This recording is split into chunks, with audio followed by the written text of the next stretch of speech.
Assalamualaikum warahmatullahi wabarakatuh. Perkenalkan, kami dari kelompok 1 Kerja. Di sini akan menjelaskan tentang materi-materi GLB dan GLBB. Perkenalkan, nama saya Nika Rahmawati. Saya di sini sebagai moderator dan Nama saya Damas sebagai pemateri. Perkenalkan, nama saya Ahmad Dhani Erlangga sebagai pemateri. Perkenalkan, nama saya Rizal Faris sebagai pemateri. Perkenalkan, nama saya Diana Mersalina Nela Putri sebagai pemateri. langsung aja kita ke penjelasannya. GLB atau gerak lurus beraturan adalah sebuah keadaan di mana semua benda bergerak dalam kecepatan yang tepat atau konstan. Gerak lurus yang beraturan ini bermula dari sebuah gerak. Sendiri memiliki pengertian perubahan posisi objek dari titik awal ke tujuan. Ciri-ciri GLB adalah berada di sebuah lintasan yang berupa garis lurus atau masih dapat dianggap sebagai lintasan yang lurus. Kecepatan benda tepat atau konstan, tidak mempunyai percepatan pada percepatan berbanding lurus dengan perpindahan dan terbalik dengan waktu. Contoh GLB dalam kehidupan. Contohnya adalah gerak mobil dengan kecepatan dan percepatan tetap, gerak planet mengitari matahari, pesawat melaju dengan kecepatan tetap di lintasannya, kereta melaju di rel dengan kecepatan tetap, bulan mengitari. Pengertian jarak dan rumusnya. Jarak adalah total panjang lintasan tempuh suatu benda. Pada selang waktu tertentu, jarak termasuk besaran skalar yang berarti memiliki nilai S atau biasa disebut dengan jarak, T biasa disebut dengan waktu, dan V adalah percepatan. Rumus jarak adalah percepatan dikali waktu. Rumus waktu adalah jarak dibagi kecepatan. Yang kedua adalah pengertian kecepatan dan rumusnya.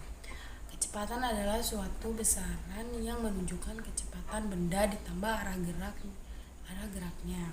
Seperti perpindahan kecepatan adalah arah kecepatan, biasanya diukur dalam meteran prediktif atau V sama dengan S dibagi T. Pengertian GLB dan cirinya. Pengertian GLB, gerak lurus berubah beraturan, adalah gerak suatu benda pada lintasan lurus yang percepatannya konstan.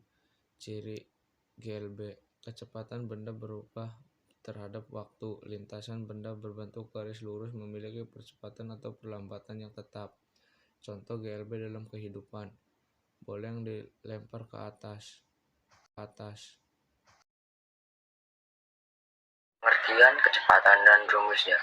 Pengertian kecepatan. Kecepatan adalah suatu besaran yang menunjukkan kecepatan benda di tempat arah geraknya. Seperti perpindahan kecepatan adalah arah. Kecepatan adalah kecepatan dalam arah tertentu dan biasanya diukur dalam meter. Rumus kecepatannya adalah V sama dengan S per T titik D. Rumus GLB. V kecepatan, S jarak, T waktu. V sama dengan jarak dibagi waktu, S sama dengan kecepatan dikali waktu, T sama dengan jarak dibagi kecepatan. Contoh soal. Wati mengendarai motor selama 10 menit menempuh jarak 2,4 km. Berapakah kecepatan yang dikendarai Wati? Diketahui, waktu 10 menit dikali 60 detik sama dengan 600 detik. Jaraknya 2,4 km dikali 1000 meter sama dengan 2400 meter. Ditanyakannya V atau kecepatan. Jawab, V sama dengan jarak dibagi waktu. Jadi 2400 dibagi 600 sama dengan 4 meter per sekon. Jadi kecepatan yang dikendarai Wati adalah 4 meter per sekon. Sekian penjelasan dari kelompok kami, kurang lebihnya mohon maaf. Wabillahi taufiq wal hidayah. Wassalamualaikum warahmatullahi wabarakatuh.